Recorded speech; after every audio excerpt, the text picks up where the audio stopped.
Hello viewers, my self Shyam और आप देख रहे हैं द न्यूट्रिशन डायरी। दोस्तों, हर बार की तरह मैं डेली आप लोगों के लिए फिजिकल एजुकेशन रिलेटेड से नए नए क्वेश्चंस लाते रहता हूँ। इस वीडियो में भी मैंने आप लोगों को नया क्वेश्चंस लेके आया। दोस्तों, वीडियो शुरू करने से पहले अगर आपने हमारे चैनल पे पहली बार विजिट किया है तो हमारे चैनल को जरूर सब्सक्राइब कर लीजिए, क्योंकि मैं ऐसे नए नए वीडियोज़ लाते रहता हूँ। तो चलिए बिना टाइम वेस्ट के हम लोग पहला क्वेश्चन देखेंगे। यहाँ पे पहला क्वेश्चन से हमारा, it is also known as vitamin B.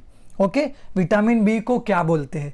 तो पहला ऑप्शन है कैल्शियम, दूसरा ऑप्शन है फॉस्फोरस, तीसरा ऑप्शन है थियामिन और चौथा ऑप्शन है पोटेशियम। तो दोस्तों, it is also known as vitamin B. दोस्तों, विटामिन बी जो है वो वाटर सॉल्युबल होता है, और वाटर सॉल्युबल और एक विटामिन होता है जिसका नाम विटामिन सी है। तो याद रखिए, और भी क्वेश्चंस पूछ सकते हैं इससे रिलेटेड। वाटर सॉल्युबल कौन सा विटामिन होता है? तो बी और सी आपको याद रखना है। बट यहाँ पे क्या क्वेश्चंस पूछा है, विटामिन बी को और क्या बोलते हैं? तो दोस्तों, विटामिन बी को हम लोग, और जो दूसरा नाम है उसको बोलते हैं हम लोग थियामिन। Okay, thiamine. तो हमारा सही जवाब है सी। अब दूसरे क्वेश्चन नंबर की तरफ बढ़ेंगे। दोस्तों, देखेंगे दूसरा नंबर क्वेश्चन क्या है यहाँ पे। Physical education is a fundamental right to every citizen is included in. तो पहला ऑप्शन है यहाँ पे दोस्तों S.N.I.P.E.S चार्टर। तो इसका फुल फॉर्म होता है दोस्तों society of national institutions for physical education and sports. Second option है W.S.O. चार्टर, तो world health organisation. Third option है H.R.D. इसका फुल फॉर्म होता है दोस्तों ह्यूमन रिसोर्स डेवलपमेंट। और चौथा ऑप्शन है D U.N.E.S.C.O. चार्टर। तो इसका फुल फॉर्म होता है दोस्तों United Nations education scientific and culture organisations. तो दोस्तों, इसके अकॉर्डिंग हमारा सही आंसर होगा दोस्तों डी। ओके, क्या होगा आंसर हमारा? इसका फुल फॉर्म क्या है? United Nations education scientific and culture organisations. अब बढ़ते दोस्तों तीसरे नंबर क्वेश्चन की तरफ। तीसरा नंबर क्वेश्चन क्या देखेंगे यहाँ पे, vital capacity is measured by. दोस्तों, वाइटल कैपेसिटी क्या होता है? जो हम लोग ब्रीथ को इनहेल और एक्सहेल करते हैं उसका इक्विपमेंट का नाम पूछ रहा है दोस्तों। तो यहाँ पे क्या क्या ऑप्शन दिया गया है, स्टेडियोमीटर, दूसरा ऑप्शन है स्पायरोमीटर, तीसरा ऑप्शन है डायनामोमीटर और चौथा ऑप्शन है मैनोमीटर। ओके, बट आंसर मैं पहले आपको बता दूं, इसका आंसर है दोस्तों स्पायरोमीटर। और जो बाकी के तीन नाम है उसके भी मैं आपको बता देता हूं किसके लिए मेजर्स होते। जो स्टेडियोमीटर होता है दोस्तों वो होता है हाइट मेजर करने के लिए।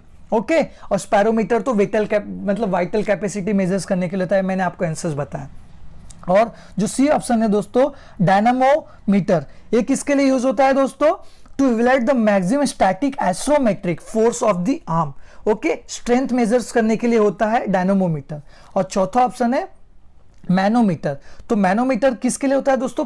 प्रेशर जिसके अंदर हम लोग मेजर्स करते हैं वो यू शेप का होता है। ओके, आपको कोई भी इसके अंदर पूछा गया अगर हाइट के लिए तो आपको बताना है स्टेडियोमीटर, स्पायरोमीटर तो वाइटल कैपेसिटी के लिए है ही, और डायनामोमीटर बोला तो आपको आइसोमेट्रिक फोर्स इन आर्म्स के लिए होता है, और मैनोमीटर जो मैंने बोला प्रेशर मेजर के लिए होता है। ओके, अब बढ़ेंगे हम लोग चौथे नंबर क्वेश्चन की तरफ।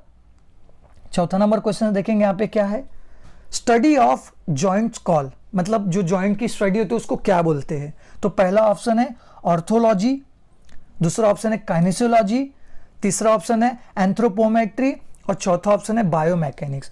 तो दोस्तों, the study of joint call होता है दोस्तों वो होता है ऑर्थोलॉजी। तो हमारा सही आंसर है ए।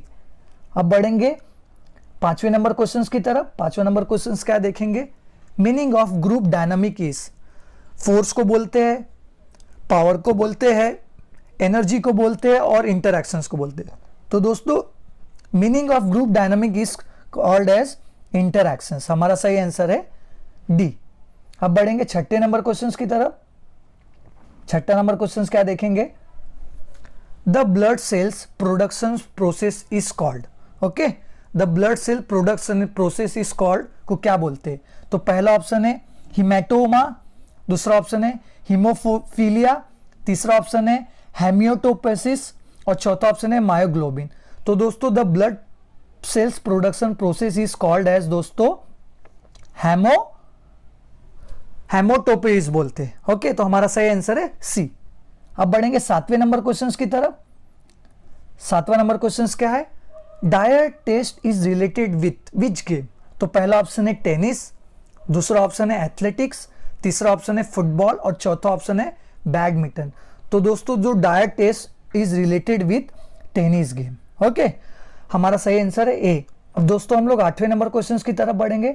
8वां नंबर क्वेश्चन क्या देखेंगे यहाँ पे, a treadmill is used for measuring, speed के लिए करते हैं, पावर के लिए करते हैं, फोर्स के लिए करते हैं, वर्क डन इन रनिंग। तो दोस्तों a treadmill is used for measuring दो होता है दोस्तों, वो होता है work done in running. Okay, अब बढ़ेंगे 9वें नंबर क्वेश्चन की तरफ। 9वां नंबर क्वेश्चन क्या देखेंगे, inter collegiate is a type of tournament. Okay, जो इंटर कॉलेजिएट टूर्नामेंट होता है इज अ टाइप ऑफ, किसका टाइप है, तो पहला ऑप्शन इंट्रामोरल का टूर्नामेंट, दूसरा ऑप्शन है एक्स्ट्रामोरल टूर्नामेंट, तीसरा ऑप्शन है जनरल टूर्नामेंट और चौथा ऑप्शन है बोथ ए एंड बी। तो दोस्तों जो इंटर कॉलेजिएट लेवल पे होता है उसको हम लोग एक्स्ट्रामोरल टूर्नामेंट बोलते हैं, जो कि एक कॉलेज दूसरे कॉलेज से लाइक कॉम्पिटिशंस करती है और पार्टिसिपेट करती है। ओके, इंट्रामोरल बोला तो विद इन दी वॉल और एक्स्ट्रामोरल बोला तो आउट ऑफ दी वॉल। तो हमारा इसका सही आंसर है बी, एक्स्ट्रामोरल। अब बढ़ेंगे 10वें नंबर क्वेश्चन की तरफ। 10वां नंबर क्वेश्चन क्या देखेंगे, weight of javelin for women is 600 gram, second option है 700 ग्राम, थर्ड ऑप्शन है 400 ग्राम और फोर्थ ऑप्शन है 800 ग्राम। तो दोस्तों जो वेट होता है वुमेन कैटेगरी के लिए वो होता है 600 ग्राम। ओके, अब बढ़ेंगे दोस्तों 11वें नंबर क्वेश्चन की तरफ। 11वां नंबर क्वेश्चन क्या देखेंगे, Indian Red Cross Society was established in 1924, दूसरा ऑप्शन है 1920, तीसरा ऑप्शन है 1932 और चौथा ऑप्शन है 1928। तो दोस्तों जो Indian Red Cross Society was stabilize in 1920, दोस्तों हमारा सही आंसर होगा बी। ओके, अब बढ़ेंगे 12वें नंबर क्वेश्चन की तरफ। 12वां नंबर क्वेश्चन क्या देखेंगे, clean and jerk technique is related to, पहला ऑप्शन है बॉक्सिंग, दूसरा ऑप्शन है रेसलिंग, तीसरा ऑप्शन है वेट लिफ्टिंग और चौथा ऑप्शन है जिम्नास्टिक। तो दोस्तों जो clean and jerk technique is related with weight lifting. Okay, तो हमारा सही आंसर है सी। अब बढ़ेंगे 13वें नंबर क्वेश्चन की तरफ। 13वां नंबर क्वेश्चन क्या है, motor related physical fitness component is, तो पहला ऑप्शन है फ्लेक्सिबिलिटी, दूसरा ऑप्शन है स्ट्रेंथ, तीसरा ऑप्शन है बॉडी कंपोजिशन और चौथा ऑप्शन है कोऑर्डिनेशन। तो दोस्तों motor related physical fitness component is होता है कोऑर्डिनेशन। तो हमारा सही आंसर है डी। अब बढ़ेंगे दोस्तों इस वीडियो का आखिरी मींस 14 नंबर क्वेश्चंस और 15 नंबर क्वेश्चन दो की दोस्तों आप लोगों के लिए होमवर्क होता है, आपको पता ही है और नहीं पता है तो आपको मैं बता दूं, अगर आप नए व्यूअर्स हो तो मैं हर एक सीरीज में जो डेली टेस्ट सीरीज हमारी फिजिकल एजुकेशन रिलेटेड से चालू है उसके अंदर मैं 14 नंबर क्वेश्चंस और 50 नंबर क्वेश्चंस का होमवर्क देता हूं, मींस उसका आंसर आपको कमेंट करना होता है। तो मैं आपसे एक्सेप्ट करूंगा कि आपको कमेंट बॉक्स में कमेंट करना। ओके, तो अब हम क्वेश्चंस देखेंगे क्या है, Anju Bobby is associated with, किससे रिलेटेड है, बैडमिंटन से रिलेटेड है, वेट लिफ्टिंग से रिलेटेड है, क्रिकेट से रिलेटेड है या एथलेटिक्स से रिलेटेड है। ओके, नाउ नेक्स्ट क्वेश्चन की तरफ बढ़ेंगे।